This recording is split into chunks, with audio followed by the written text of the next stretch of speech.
a bunch of art on the walls, and I made it, and I'm happy to be able to hang it and show it to the world.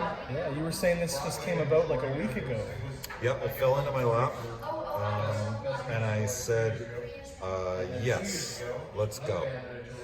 Awesome, amazing. So this represents decades of work. I mean, we're not just talking about something that you've started working on recently. Yep, this is a veritable retrospective. And you know, it all works together. There's no rhyme or reason to it. People ask me like, how did you choose the paintings? And I was like, I went into my garage, I went, yep, nope, yep, nope, yep, nope. That's how I did it. Amazing. And I overheard you were speaking to a young lady here earlier about, I was actually going to ask, the transition from sort of the original blue period into finding color, and that was something that was just over the past couple of years. Yeah, it was pandemic-based, transitional mind blowery, where I discovered there's a pigment maker out of Montreal called Kama, K-A-M-A Pigments, and they make really, really nice oil paint, and they have this sickening neon line of paint. And when I discovered that, I was just like, dude, that's over. This is how it goes. Was there anything, I remember you talking about when you were at NASCAD, there was a place in New York where you were able to stay. Yep. That was affiliated with the school. Yes, it was called the NASCAD Loft, and it was just, it was right around Canal and Broadway, and you know, it was like a rat hole with a bunch of bunk beds in it. And I went down there, I stayed there twice. The guy that ran the place was a fucking dickhead. And I'm sure we were a bunch of fucking dickheads too, stupid little snotty students. But I would just go there, I had a little radio, and I would tape the cool DJ Red Alert show on Saturday night, 98.7 KISS FM. And I had all of these fucking awesome mixtapes, and they got stolen out of Dave Schellenberg, the bass player for the Jellyfish Babies, who's sadly not with us anymore, neither the band nor Dave. They got stolen out of his really cool old vintage Chevy van. Was there anything other than the awesome music? Was there anything in those trips that really inspired you? Art-wise, did you see any shows while you were there? Or was there anything that was sort of influencing young Andrew the student? Yeah, well, big time was seeing some Gerhard Richter paintings up close and personal at the Guggenheim. That was like, what's going on here? I want to paint like that. And I went to, I think it was Mary Boone Gallery, because there was a Jasper Johns show, and as I was walking out of the elevator, I literally bumped into Steve Martin, who was coming out of the show. And it was just like a private, it wasn't an opening or anything, it was just like a show, like Wednesday afternoon at like 2 or something. That's cool. Steve Martin, big art collector, like capital A art collector. I didn't know that. That's cool. Huge. Wow. He's a huge collector. Wow. Well, I'm a big fan of his movies.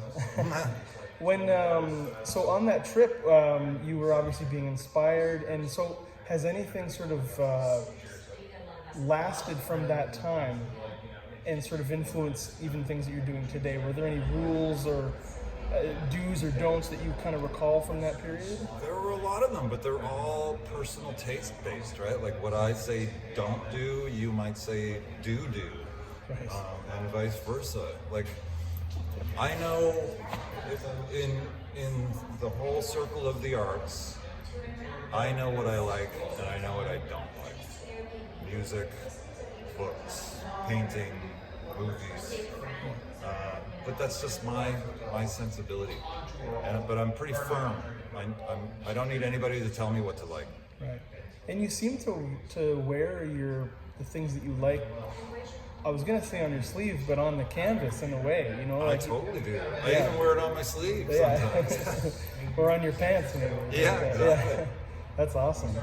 Was there? I heard you also mentioning earlier about a preference between, because you paint in your studio, in your garage, a preference between, winter and summer, the different seasons? Give me Maybe the you could winter. speak on that. Yeah, winter. Yeah, summer my garage is a convection oven, and it's hard painting season. But wintertime is great because I can just bundle up, paint with gloves. I heat my house with a wood stove, so it get too cold, just go in, sit by the fire, and warm up. And just do it in shifts. Awesome. I dipped in the other night for the opening. Nice. I Here, saw which you was there. a I didn't talk to you, but I did see you. It was very busy, Yeah, it was fun. which is so cool, and it almost felt like a wedding or some sort of special event where people who might not necessarily cross paths at other events were here to, check out the artwork and celebrate your paintings. Yeah. It was a bit of a team effort. This show isn't just me, the guy who runs this, what was once 64 Steps Contemporary Art Gallery here on Queen Street West. This is the ghost of that gallery. So he and I, together between his people and my people, we just invited as many people as we could. And I think they all came. And there was some yummy food and drinks and all that stuff. And it's hard to see art at a packed opening. You don't really get to see shit because it's too crowded. So I like to come down like I am here currently today. Invite people if they want to come, see it up close and personal. It's much better viewing on a non-opening day. Well, I gotta say, opening or not, it's a great vibe in here. It's a beautiful room, and agreed. the paintings just sort of pop off the wall. What could you speak to maybe some of the other inspiration in the room? I see. Is this Tommy here? Well, no, this is Cedar. Her name is Cedar, and it's very Tommy-esque. Okay. Tommy was our beloved rescue shepherd cross that we had to put down at 15 years old back in March. Never gets easier. And this was made by a good friend of mine. Her name is Lucy Pullen, and she lives in New York City. And she carved this out of Western red cedar in Philadelphia when she was doing her master's degree there. But then she used to teach at UVic in BC, and I was at her studio visiting her years ago, and I saw this dog on the floor, and I fucking loved it so much. And then during the pandemic, I posted a picture of this blue shark that I painted in the year 2000. She carved this in the year 2000, and she immediately got to me and said, "What do you think? Should we do a trade? 2000 painting for a 2000 sculpture?" I was like, yeah. That's great. Yeah, love it. Isn't it cool when stuff comes together like that? Love it. And I see that Cedar's guarding the baseballs and the skis. Guarding the baseballs and the skis, Cedar and Skeeter. Well, these are my old skis when I was a kid. Nice. And it's the color scheme of the buckles on the boots kind of fits in with the painting. And these also just live in my garage studio as a visual. Yeah. So does Cedar. So do the baseballs. Love it. I don't even watch baseball. It's like you're just wringing out the essence of who you are on the canvas. All my secrets are just like out there. Awesome. So this will be up for a while. I think just about everything in here that's not already sold is for sale. Everything's for sale except for the ones that are already sold, yeah. And do you still take commission work? I do. Cool. So Yeah. anybody can contact you, obviously. 100%. You can get me on the Instagram machine there. My name's at Andrew W, 2 W's, Andrew WG Scott, 2 T's. Right. And it's just public. And, And just shoot me a DM. And the Witchfinder General Store. Yeah. Is there any sort of future plan for that at all? It's all up in the air. The Witchfinder General Store still doubles as my studio and my family garage. But not to say that we're never going to do another production. I dropped the ball a little bit on giving the credit for this show to the Witchfinder General Store production, but maybe I could do it now.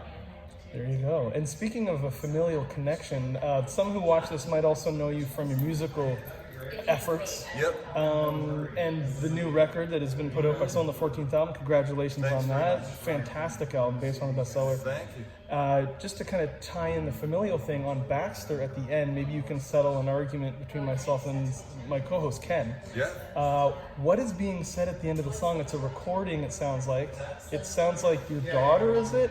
And maybe It's having my not to blow the show here or whatever. I'm but, not blowing anything. It's my daughter's voice. And she says, "Will you save me?" And then she says, "Sorry, you're too gross." But she says it as like a very cute 7-year-old girl. Right. It's from a little home video I love it. of a wasp and a cockroach on our front porch that I was videotaping. We were watching it. And I said something that I got Ryan to cut out. I was like, "Save me," because the wasp was totally killing the cockroach. Oh man, that's great. And then she chimed in with what she's saying at the end of Baxter. That's awesome. And I would laughed my head off. It's so dumb. It's such an in-joke. Nobody else finds it funny whatsoever, but I find it fucking priceless. I love that it's there. You know? just- And again, like here, you're sort of dropping little pieces of yourself into things and into the art level. Oh, thanks. Cool, man. Well, Art great. making's fun.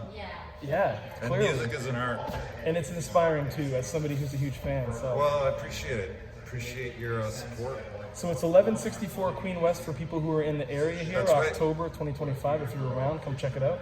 Yeah, I'll be here occasionally, and the door's open if I am. If not, just shoot me a direct message or a DM, as the kids call them these days.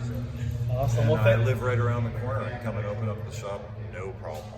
well, thanks for chatting, Andrew. Great to see you, buddy. Pleasure. Thanks for coming down, Rob. All right, have a great rest of the year, sir. You too.